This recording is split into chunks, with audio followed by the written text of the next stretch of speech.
Every Muslim knows that Israel is occupying Muslim land, and obviously this needs to be repelled. You know, they need to return from where they came. How is it that you can occupy our land and our homes and steal our resources, and you want us to accept it? You would not accept that for your own backyard. You know, Israel is not, you know, Kansas or, you know, Tennessee. This is Muslim soil, Muslim land, which has been occupied, and it has been stolen, and it will be revived. You know, one of the things about Egypt, let me tell you. So if you have your radical way, wait a second.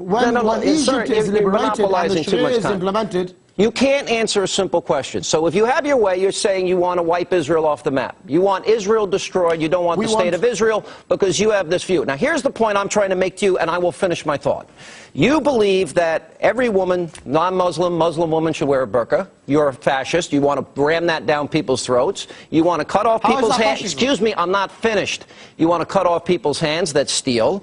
You want to stone people to death if they commit adultery. You want to rob Israel's land, and you're justified. And I believe, although you don't have the courage to admit it because you're a bit of a coward, that you believe that people that killed 3,000 Americans are going to heaven and they're going to get 72 virgins. So don't you see, can you not stand back from your sick, twisted, bizarre ideology here to see that those 3,000 people were innocent victims, sir?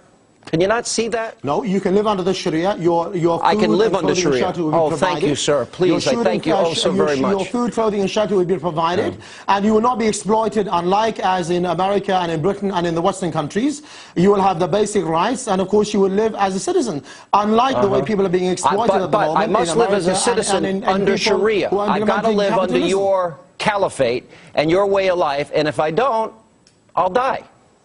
I'll be killed, and you'll feel justified, and you'll be rewarded in heaven. Look, you've got to do a little bit more research. We've had enough of this. You cannot base your understanding of Islam on one trip to the library. My understanding of Islam is exactly accurate. Your comments condemn yourself, sir. Broaden your horizon a little bit more. You know, you're very immature. Thank you very much for being with us. Next time we can have a more decent conversation. Yeah, well, you're one sick, miserable, evil SOB. But thank you for coming on anyway. We will analyze the Obama administration's actions regarding Egypt and much more. Karl Rove coming up straight ahead.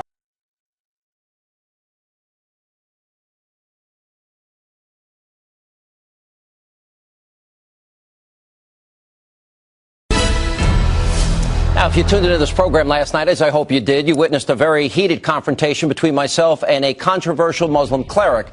His name is Imam Anjem Choudary. He's known for spouting anti-American rhetoric and calling for the spread of radical Islam all around the world. Now, during our debate, Choudary talked about what he believes is motivating those behind the uprising in Egypt. Now, he also described in great detail his support for Sharia law and the Muslim Brotherhood. Now, additionally, I asked him if he thinks the killing of innocent men, women, and children on 9/11 was justified. His response was nothing short of shocking. If you missed it, take a look. Can you not stand back from your sick, twisted, bizarre ideology here to see that those 3,000 people were innocent victims, sir? Can you not see that? You know, Mr. Hannity, you have a truth phobia. Whenever I turn the table on you and I talk about the reality, you want to avoid it, you want to talk over me. Your viewers will see through your lies and your propaganda. My lies, my propaganda. The Americans are the biggest criminals, in the world today. They are bombing Muslims, they're occupying our land. Yes, I believe in the Sharia. I believe sovereignty belongs to God. And the Sharia will come to America. And you believe in virgins in heaven, don't you?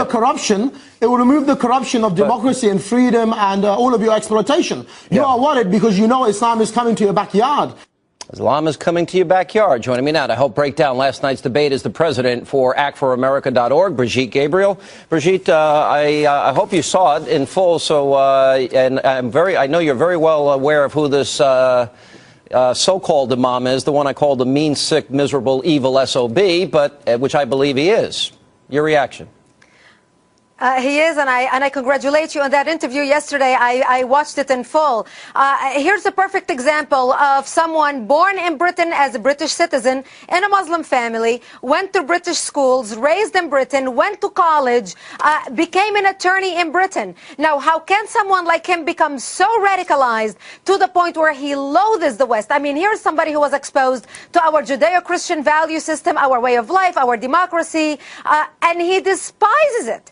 This is the problem that we are facing all over the West right now. And you tried to nail him on talking about the innocents. I mean, these people that died on September 11th, they were innocent people, and he couldn't bring himself to say that, and here's why.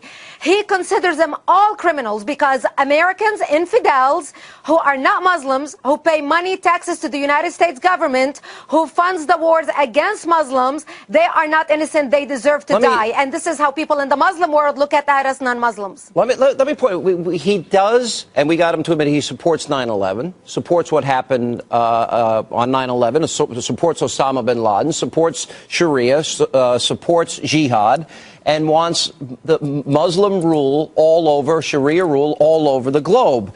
Now, I asked him about the Muslim Brotherhood. The one point of agreement, and I don't think the rest of the world is recognizing this, is that the Muslim Brotherhood, Islamic radicals, want to take over Egypt and Yemen and Jordan and the Middle East and Israel and the United States. Here's part of that exchange. Let me give you, for example, the Muslim Brotherhood's motto, which is their motto today. Allah is our objective. The Prophet is our leader. The Quran is our law. Jihad is our way. And dying in the way of Allah is our highest hope. Allahu Akbar. Do you agree with that motto? Yes, I mean, which Muslim would not agree with that? We do believe as Muslims that sovereignty and supremacy belongs to God. In fact, in the world today, there are two camps. One which believes that sovereignty belongs to man, at the head of which, you know, is at the moment probably Barack Obama, and the other one which believes that sovereignty belongs to Allah, to God. And at the head of that, whether we like it or not, is Sheikh Osama bin Laden. One of the more revealing moments, Brigitte, because and I think people around the world, Great Britain, France, Belgium, and even in the United States, are having a hard time coming to a grip with what radical Islamists believe. And the question is, how many of them agree with them? I think the numbers are too great that we must contend with this radical view.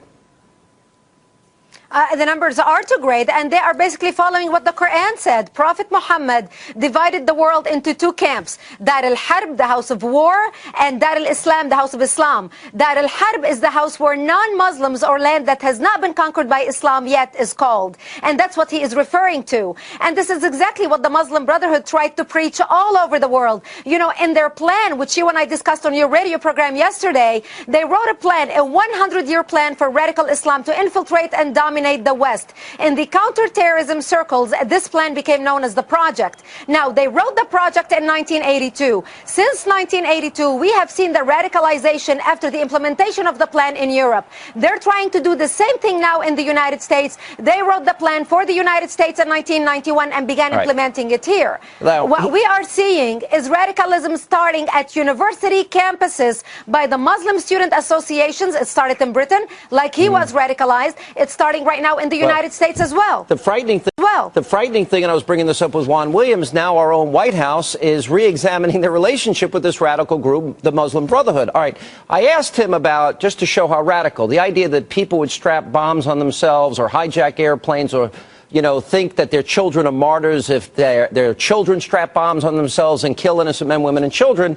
I had a very hard time getting an answer out of him. He deflects. He tries to monopolize time and turn the questions on me. I was prepared. I had read every interview that he'd ever done. But I just want to show you this exchange because I think it reveals a lot. We hear a lot about suicide bombers, and we hear a lot about that when they kill innocent men, women, and children in the name of Allah as part of jihad, that they get 72 virgins when they kill innocent people and go to heaven. Do you believe that, sir?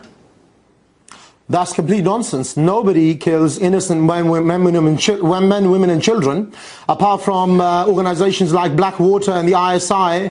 So everyone who's been murdered in the name of jihad and their holy war, the infidels, he does believe this. This is what's frightening. If this is not fanaticism, you know, on a scale like fascism and Nazism, I don't know what is. This is pure Islamic fanaticism, and this did not start with Blackwater, and this did not start with the CIA.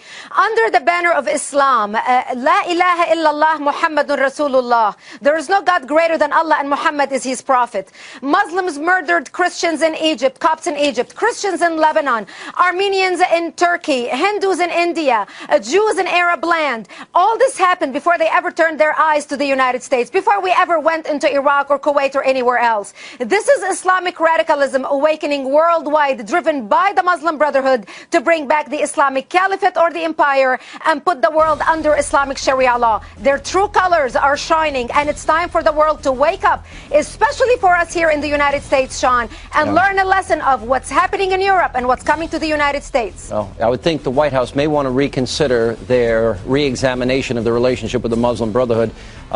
This is sick, miserable, and evil.